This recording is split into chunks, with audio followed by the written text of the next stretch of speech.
Hey guys, welcome. It is GleeCon here for another episode of Lore of Warcraft, covering the events leading up to World of Warcraft.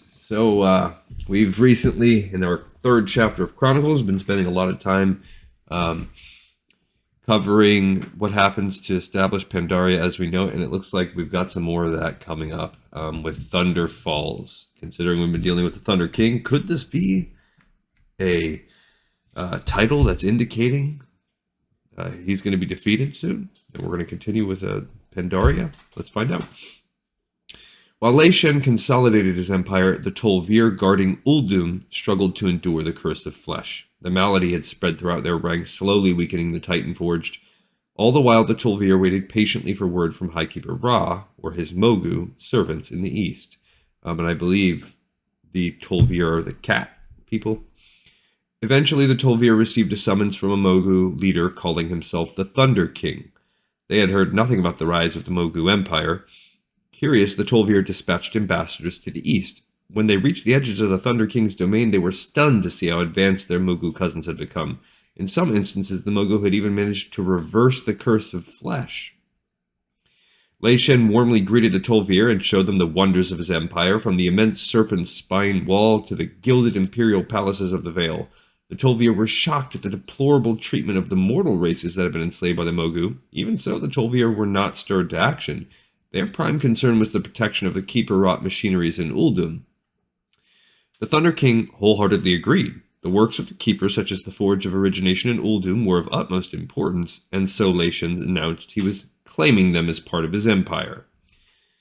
He revealed that he had defeated Ra-Den and taken his power. Therefore, Lei Shen claimed that he now held dominion over the Keeper's instruments.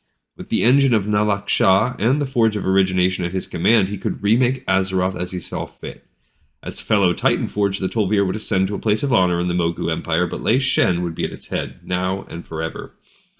Upon learning that Lei Shen had betrayed Highkeeper Ra, the tol'vir grew furious. They refused the Thunder King's offer, vowing never to serve a traitor, and stormed out of his tyrannical empire. Lei Shen allowed the ambassadors to leave, but warned them he would take what he wanted by force. Their armies could not possibly stand against his. So confident was the Thunder King that he invited Zulathra to witness what he claimed would be the Mogu Empire's greatest victory yet. The elderly Zandalari leader agreed. Lei Shen had artificially extended the troll's life, but once all of the Keeper's works were under Mogu control, they would unlock the secrets of immortality.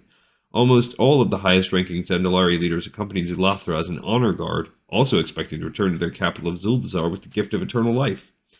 Lei Shen led his Mogu host and the trolls to the west. The Zandalari had heard tales of the lands near Uldum, but they had never seen them with their own eyes.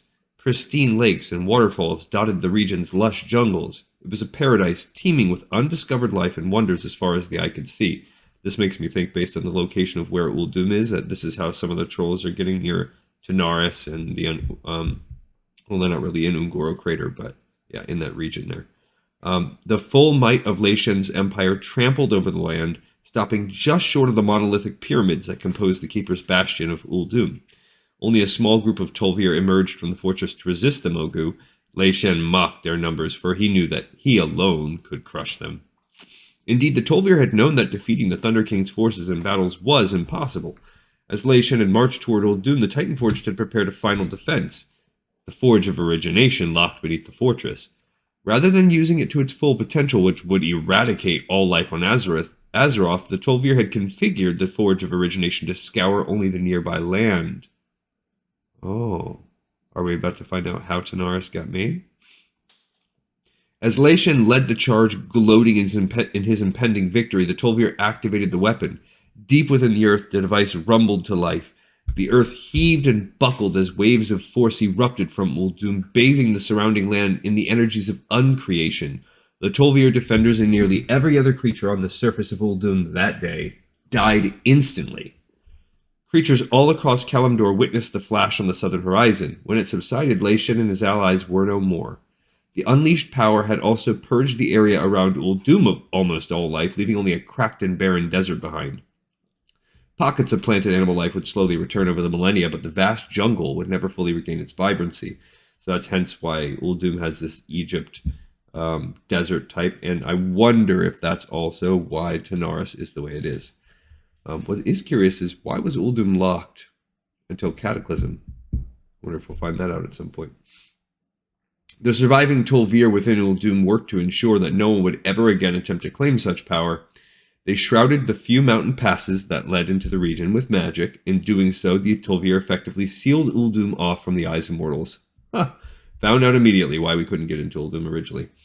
The tol'vir's noble sacrifice had kept the Forge of Origination out of Lei Shen's hands, and prevented any other Mogu emperor from daring to follow in his footsteps.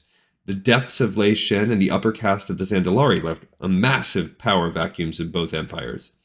Before the tol'vir shrouded Uldum in their grand illusion, a handful of Thunder King loyalists recovered Lei Shen's corpse from the region. They brought it back to the empire and enshrined it within the Tomb of Conquerors.